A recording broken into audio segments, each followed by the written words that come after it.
Okay, so what do we have here? Well, we have a function and then we have another function. And the question is, are these functions inverse functions of one another? So in other words, is this function right here, this notation is saying that it is the inverse function of this function, but we don't know this for sure. We're just kind of maybe stating this question.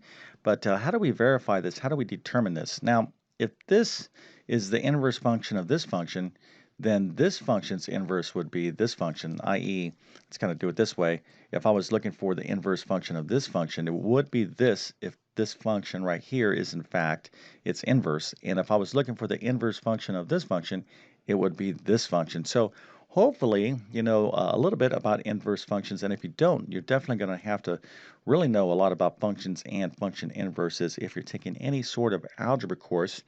And there's actually a couple different approaches we can take to answer this question, i.e., are these functions inverse functions of one another? Obviously, the answer is going to be yes or no. How do we determine that? And if you think you can do this or figure this out, then that's awesome. Go to pause video and put your answer into the comment section, but make sure you support it by how you approach this problem. But I'm going to get into exactly what to do here in just one second. But first, let me quickly introduce myself. My name is John. I'm the founder of TabletClass Math. I'm also a middle and high school math teacher.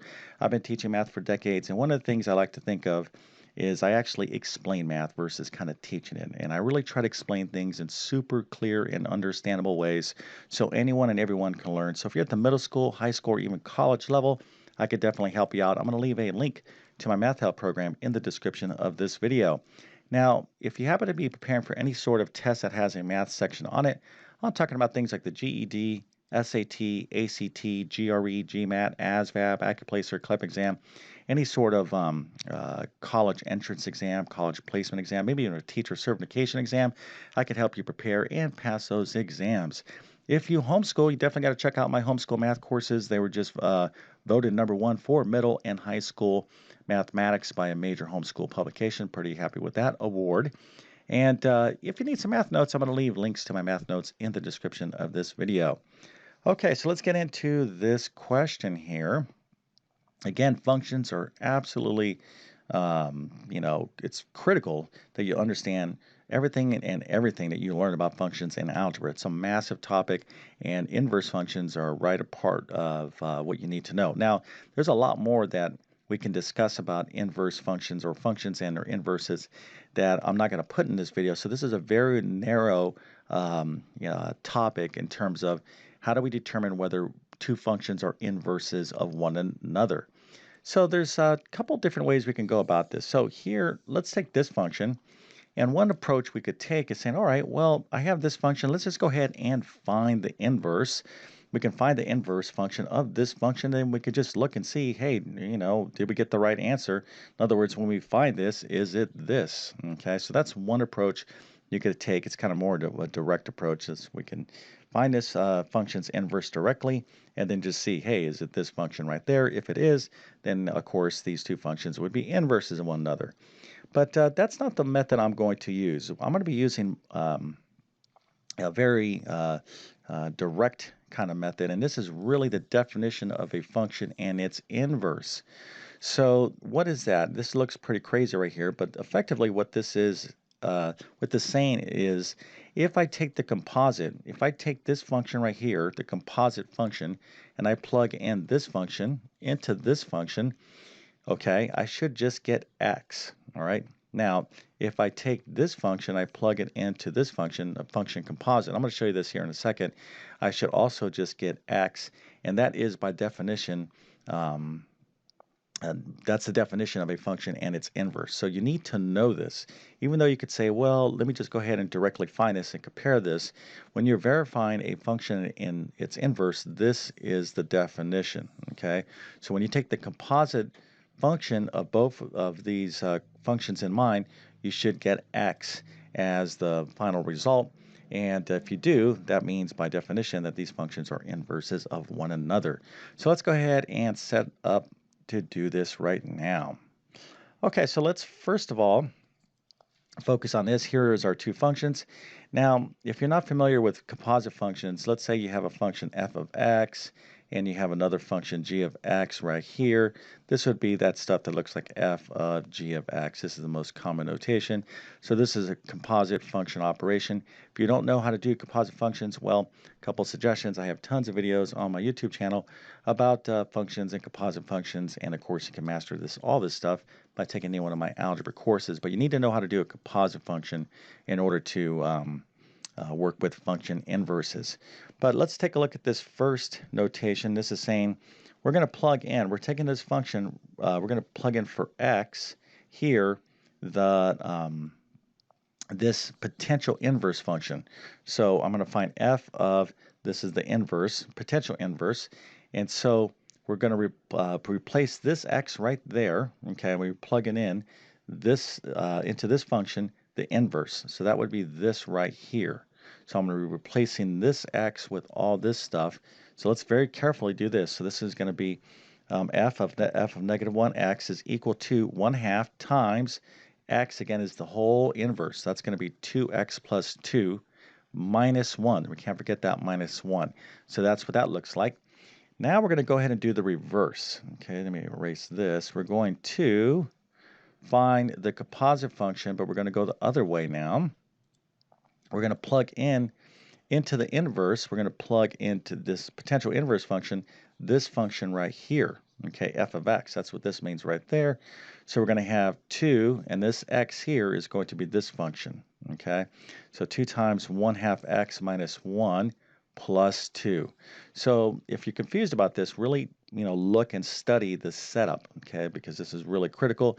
If you don't get this setup, then you're not really understanding the definition between a function and its inverse, at least how you verify it, okay?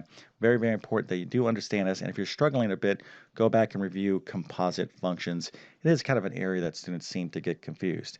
Okay, so what we're going to do is follow through and simplify and see if we get an x for this, if this simplifies to an x, and if all this simplifies to an x, well, then in fact these two would be a function and its respective inverse. So let's go ahead and do that now. And we'll start off with the inverse function being plugged into the first function or potential function here. So again, we have 1/2 times, this was the potential inverse, 2x plus 2. So I'm going to distribute the 1/2 to 2x. That gives me x. 1/2 times 2. Remember, you're just using the distributive property. So that is plus 1. Okay, so this is x. 1/2 times 2 is 1. And then we have this minus 1. So 1 minus 1 is what? Well, that's 0. And guess what? We're just left with x. So this, in fact, came out to be x. And that is awesome. Okay, but we're not done yet. We need to see how this other composite function worked out. So we're plugging in the function into the potential inverse function. So that, again, here is our original function, 1/2 x minus 1. So this is going to be 2 times 1/2 x is what? That's just going to be 1x, and then 2 times this negative 1 is negative 2, but we have this positive 2 over here, and that's again, this negative 2 and positive 2 is going to go away, and then we're left with x. Okay, so this turned out to be x, and the previous composite function turned out to be x. So that means that these two functions are indeed a function and its inverse. Okay, so you just verified it by the definition of a function and its inverse. And if you actually knew all of this without me telling you this, or just like totally understood this and approached this problem in this way, then I must give you an awesome 1987 flat top haircut with a big old A plus and 100%. That is pretty awesome. I used to sport this haircut in 1987. I love this haircut, the flat top haircut. Unfortunately, I don't see that haircut around too much. I see it from time to time. I just don't know what happened. I guess that's how style goes. Some things come into style, some things come out of style. But anyways, if you're looking for a good short haircut, especially in this summer weather, this is an excellent haircut. But just as excellent is your ability to do this problem. Now, if you didn't understand this particular problem, or maybe you just found the inverse and answered it that way, that's excellent as well. But you need to understand this concept right here, this definition that I just went over with. But If you didn't understand, but you understand now, then that's excellent. Okay, that's means that you're well on your way of understanding this stuff, but you're not going to master this as a skill unless you practice it. So you want to follow through and actually practice these problems on your own. Remember, watching math is not the same thing as you doing math. Math is a skill. It's no different than you watching someone play basketball. You're not going to get better by watching a good basketball player. The only way you're going to get better playing basketball is actually practice, yourself. So math again is no different. But if this video helped you out in some small tiny way, please consider helping me out in a huge way by smashing that like button and maybe even subscribing to my YouTube channel. I've been on YouTube for 10 plus years, have over 1,000 plus math videos from basic math to advanced math like calculus and everything in between. So if you like my teaching style, please take advantage of all the content I've posted and will be posting. But my best math help will always be within my math help program. Okay, so with that being said, I definitely wish you all the best in your mathematics adventures. Thank you for your time and have a great day.